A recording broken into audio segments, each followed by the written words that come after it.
Maayong kapunon mga kaigsuonan o mga bagong binuhat sa Diyos. So for today's video, I want to share to you about three important things to know in life. Okay, so ning adlaw mahibalan na to unsa may mga butang nga dapat atong mahibalan kung anong nabuhi ka ibabaw aning kalibutan na. Okay, so let's go. So number one, igsuon nga dapat itong masabtan nung nabuhi tayo baba ng kalibutan is to know our purpose in life. Okay? So, dapat masabtan ni mo igsuon og ganong nabuhi ka ibabaw aning kalibutan na. That is to know our purpose. All of us has a purpose in life why we live on earth. Diba sakto ko? Sample lang na igsuon. Bantayan tanang yung gibuhat sa Dios or gibuhat sa tao na agyoy tumong anong gibuhat nila na. Like for example, kini nga mic. Wala lang siya buhata para design lang. But kini nga mic nagtuod ta nga gibuhat ni siya para ang ato ang pagsulti mas maklaro siya, di ba? So tanang butang gyud wa joy gibuhat sa usa ka magbuhat nga walay tumong anong gibuhat nila. And bisan pa man sa atong mga kinabuhi, I believe daghang nagtuo ana nga mga igsuon nga gibuhat din ang tao nga tumong sa kinabuhi. Wala lang ta exist nga para design lang sa kalibutan, para mo daghan lang ning kalibutan, bata jud tumong igsuon. So ikaw ako matod pa sa Bible, sa Book of Isaiah, gibuhat sa Dios kana ate tumong. Siguro ang mga tao igsuon wa kibaw sila sa iyang tumong. Ano man mga bang tao, they are just busy nga magtinapulan, walang gibuhat sa kinabuhi, magtambay lang sila, magbisyo, magsuga, ladik sa cellphone, especially magbuhat og sala.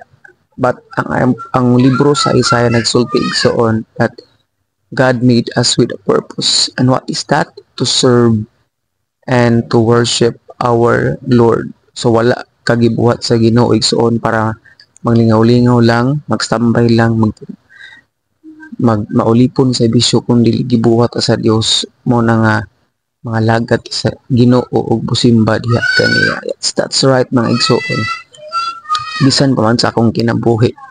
Sa una ako kibaw sa tumong nako sa akong kinabuhi, abi nako nataw lang ko para mabuhi mo eskwela, minyo, then mamatay.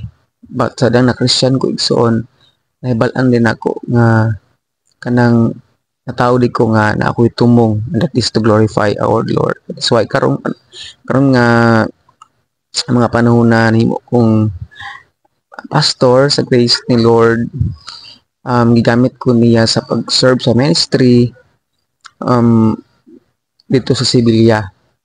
Okay. So dili lalim igsuon na may mga pastor, but I believe mabisan sa kalisod sa parang mga problema sa kinabuhi, sabtan nako ang tumong nako nga gamiton ko sa Ginoo para sa iyang kahimayaan. And number two, that is to maximize our purpose in life. So sa kanang dapat mo masabtan igsuon nga buhi ka ni baba ning kalibutan is improve, to expand unsa ang naa nato sa tong kinabuhi. So God wants us God wants us to develop sa mga gasa, mga gift nga gihatag na sa ato So kung na kay ministry, na kay business, ato ning buhaton di ay with all our best. Okay, so dili lang tungod kay nabuhi ka, na kay gift, na kay talent, but gibuhat ko sa usab pa sa Ginoo nga expand nato, ipabungahaw nato or i-increase nato ang unsa ang nasa atong kinabuhi. Just like me, I'm a pastor. So di tungod kay pastor ko igoro kong magwali basa ra Biblia, iwali nako ang Bible dili. But as a pastor, I studied, nag-study ko, nagtuon ko kayo, basa-basa na ko Bible, ikadaghan aron nga mas ma-learn ako. So study ko sa Greek word, Hebrew word sa Bible, then nagminaw ko mga preaching, minaw ko sa mga pastors, pa-mentor ko nila kay I believe nga kanang daghan patang dapat pakatunan sa mga field nga gihatag sa ato. Napakay doktor nga nagingon nga dili kuno dapat kang mobalik sa imong opisina pag dili ka magsigig study sa imong field. Okay? So dapat igsuon sa atong kinabuhi kanang gusto ni Lord nga i-expand na to, i-do na to atong best sa field nga gihatag ni Lord sa atong mga kinabuhi. And sa mga pakibalo di ay kanang sa grace ni Lord kining kabalo po ko musayaw ginagmayar god so dili siya maayo at ginagmayar god nga kahibalan nga kanigsuon kanang ganahan dugong musayaw so mo na nga kanang nagpractice ko sayaw kanang natanak ko sa mga other dancers para mas makalearn ko unsaon nga manindot ang usa ka sayaw may manindot ang usa ka sayaw sa grupo mas motoy ikaduha nga butang dapat sabtan sa kinabuhi is to maximize our purpose in life. And the third one and the last one igsoon is ato dapat may balaan is we will share it to others. So gusto ni Lord nga unsa ang mga gasa, talento kanang unsay field nga imo ang gina-focusan karon sa kinabuhi. Gusto ni Lord nga ato usab ni share sa uban. Okay, so gusto ni Lord nga we will be a blessing to others. Matod pa sa usa ka saying, we are blessed to bless. I mean, we are blessed to be a blessing.